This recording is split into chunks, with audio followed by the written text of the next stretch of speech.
Hello everyone, I'm going to introduce you the Profitability Framework today.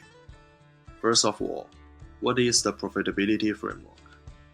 It is primarily a quantitative method, which means it is very good with numbers. Now let me tell you when to use this framework. There are some certain signals to tell you now you should try this Profitability Framework out. When you see a word like profitability, margins, rate of return, cost, or even revenue, this should ring a bell to you to tell you you should try the profitability framework now. Please note, like all the other issue hypothesis trees, profitability framework needs to be messy, mutually exclusive, collectively exhaustive. Now, without further ado, here is the profitability framework. So first of all, we all know profit equals to revenue minus cost, which makes our first level messy. And then we know the revenue equals to price per unit times number of units sold, and cost equal to variable cost and fixed cost combined together. And each cost equals to cost per unit times number of units sold. Here are the 3 steps to approach this framework. First of all, you need to pick a branch to make a hypothesis whether it's a revenue problem or cost problem. Once you decide which branch you are going after, now we need to validate if it is the root cause of the issue or not.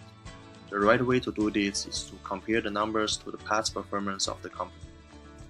Now, if you think the revenue is the right root cause, you should continue to drill down until you find the true root cause of the profit decline. Lastly, if you think you pick a wrong branch, you need to switch to another one. Now we can go back to step 1 and to make another hypothesis. Here are some common examples for revenue segmentation and fixed cost examples and variable cost examples. Now let's try it in the real world. Here is the simple case. Your client owns a movie theater in Boston.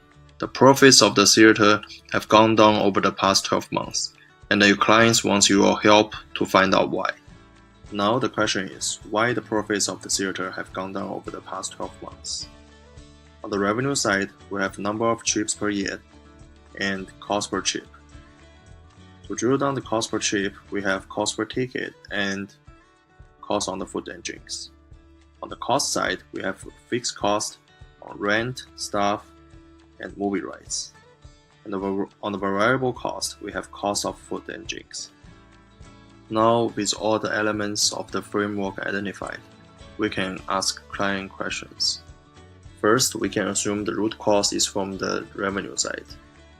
After asking the client tells us the profit have gone down from 550K last year to 400K this year, while the revenue have gone up from 1400K last year to 1900K this year. At this stage, we can say the problem is not coming from the revenue side. It's most likely driven by the cost side. Now, after we ask the client on the cost information, we know the costs have gone up from 850K last year to 1500K this year. This is mainly caused by an expansion project from the client side. At this stage, a natural next step here is to drill down one more level on both revenue and cost side. This should enable us to understand why revenue growth hasn't kept up the cost growth over the past 12 months. After we drill down one more level to our profitability framework, we found out, although the capacity of the theater have doubled, the number of trips seems to have only increased by 50% compared to last year. And then we can make some assumptions to why this might be the case. Lastly, to conclude this case, we could then look at why the number of visitors hasn't increased as much as expected, and then find a solution for client to attract more visitors next year. This is all I have for today. Thank you. Hope you enjoyed it.